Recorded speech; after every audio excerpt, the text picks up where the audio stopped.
राम राम राम राम राम राम राम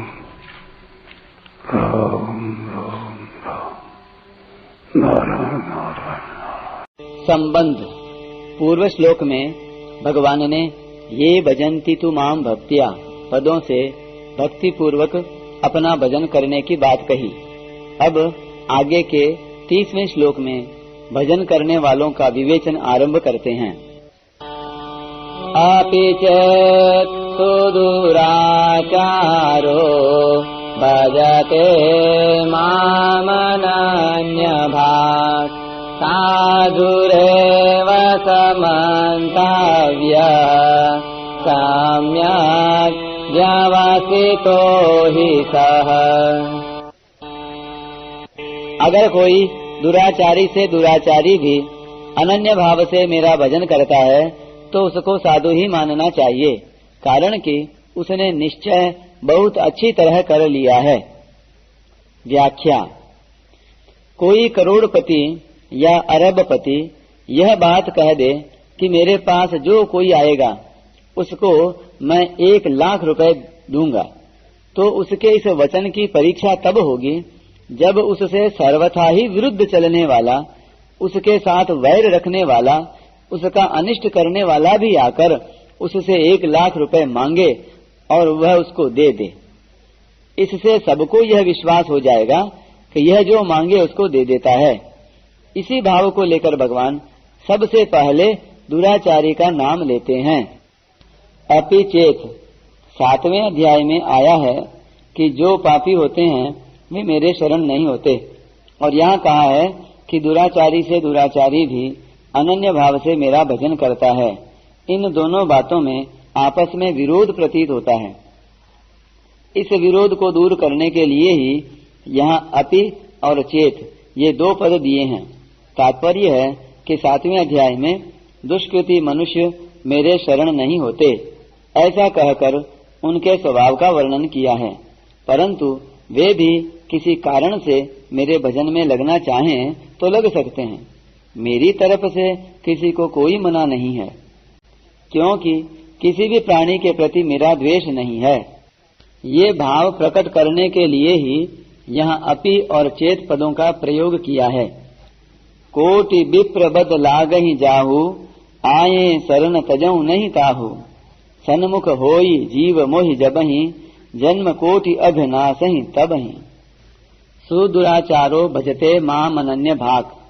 जो सुष्ठु दुराचारी है, सांगो पांग दुराचारी है, अर्थात दुराचार करने में कोई कमी न रहे, दुराचार का अंग उपांग न छूटे, ऐसा दुराचारी है, वह भी अनन्य भाक होकर मेरे भजन में लग जाए तो उसका उद्धार हो जाता है।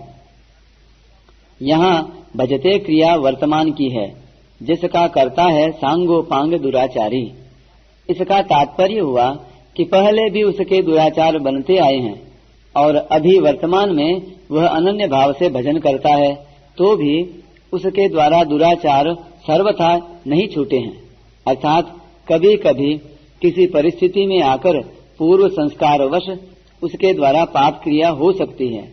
ऐसी अवस्था में भी वह मेरा भजन करता है, कारण कि उसका ध्येय लक्ष्य अन्य का नहीं रहा है। अर्थात उसका लक्ष्य अब धन संपत्ति आदर सत्कार सुख आराम आदि प्राप्त करने का नहीं रहा है। उसका एकमात्र लक्ष्य अनन्य भाव से मेरे में लगने का ही है। अब शंका यह होती है कि ऐसा दुराचारी अनन्य भाव से भगवान के भजन में कैसे लगेगा। उसके लगने में कई कारण हो सकते हैं। जैसे पहला, वह किसी आफत में पड़ जाए और उसको कहीं किंचन मात्र भी कोई सहारा न मिले। ऐसी अवस्था में अचानक उसको सुनी हुई बात याद आ जाए कि भगवान सबके सहायक हैं और उनके शरण में जाने से सब काम ठीक हो जाता है।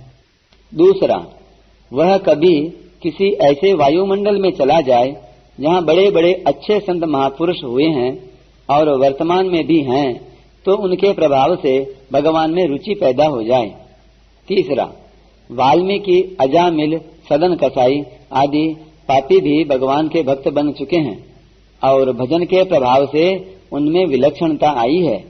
ऐसी कोई कथा सुन करके पूर्व का कोई अच्छा संस्कार जाग उठे जो कि संपूर्ण प्राणियों में रहता है। सुमति कुमति सबके उर रहहि, नाथ पुराण निगम अस कहहि। चौथा, कोई प्राणी ऐसी आफत में आ गया जहाँ उसके बचने की कोई संभावना ही नहीं थी, पर वह बच गया। ऐसी घटना विशेष को देखने से उसके भीतर यह भाव पैदा हो जाए कि कोई ऐसी विलक्षण शक्ति है जो ऐसी आफत से बचाती है। वह विलक्षण शक्ति भगवान ही हो सकते हैं, इसलिए अपने को भी उनके परायण हो जाना चाहिए। पांचवा, उसको किसी संत के दर्शन हो जाए और उसका पतन करने वाले दुष्कर्मों को देखकर उस पर संत की कृपा हो जाए, जैसे वाल्मीकि, अजामिल आदि पापियों पर संतों की कृपा हुई। ऐसे कई कारणों से अगर दुराचारी का भाव बदल जाए तो वह भगवान के भजन में अर्थात भगवान की तरफ लग सकता है। चोर, डाकू, लुटेरे, हत्या करने वाले, बधिक आदि भी अचानक भाव बदल जाने से भगवान के अच्छे भक्त हुए हैं। ऐसी कई कथाएं पुराणों में तथा भक्तमाल आदि ग्रंथों में आती है। अब एक शंका होती है कि जो वर्षों से भजन ध्यान कर रहे हैं उनका मन भी तत्परता से भगवान में नहीं लगता, फिर जो दुराचारी से दुराचारी है उसका मन भगवान में तेल धारावत कैसे लगेगा? यहाँ अनन्य भाक का अर्थ वह तैल धारावत चिंतन करता है यह नहीं है, प्रत्युत इसका अर्थ है न अन्यम भजति, अर्थात वह अन्य का भजन नहीं करता। उसका भगवान के सिवाय अन्य किसी का सहारा आश्रय नहीं है, केवल भगवान का ही आश्रय है। जैसे पतिव्रता स्त्री केवल पति का चिंतन ही करती हो, ऐसी बात नहीं है। वह तो हरदम पति की ही बनी रहती है, स्वप्न में भी वह दूसरों की नहीं होती। तात्पर्य है कि उसका तो एक पति से ही अपनापन रहता है। ऐसे ही उस दुराचारी का केवल भगवान से ही अपनापन हो जाता है और एक भगवान का ही आश्रय रहता है।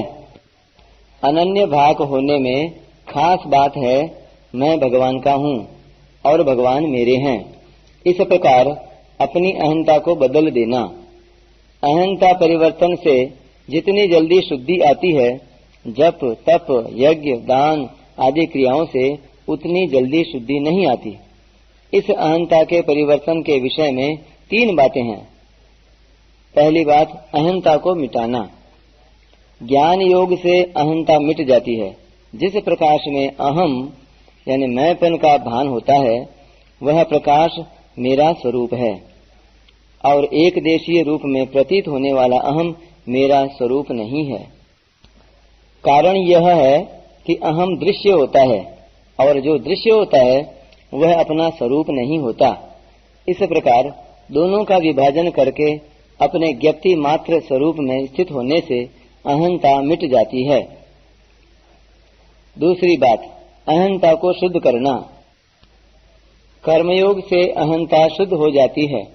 जैसे पुत्र कहता है कि मैं पुत्र हूँ और ये मेरे पिता हैं, तो इसका तात्पर्य यह है कि पिता की सेवा करना मात्र मेरा कर्तव्य है, क्योंकि पिता पुत्र का संबंध केवल कर्तव्य पालन के लिए ही है।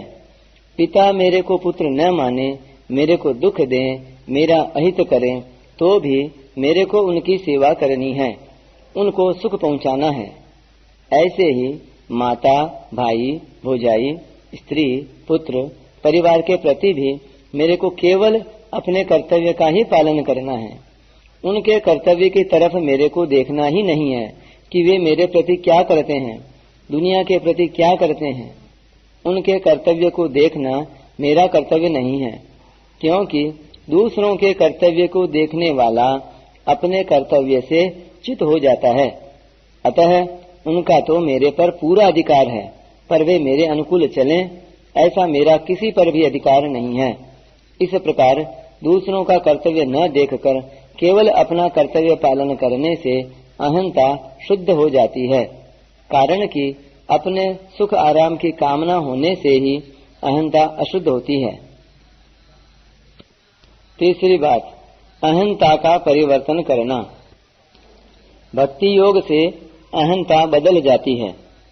जैसे विवाह में पति के साथ संबंध होते ही कन्या की अहंता बदल जाती है और वह पति के घर को ही अपना घर, पति के धर्म को ही अपना धर्म मानने लग जाती है।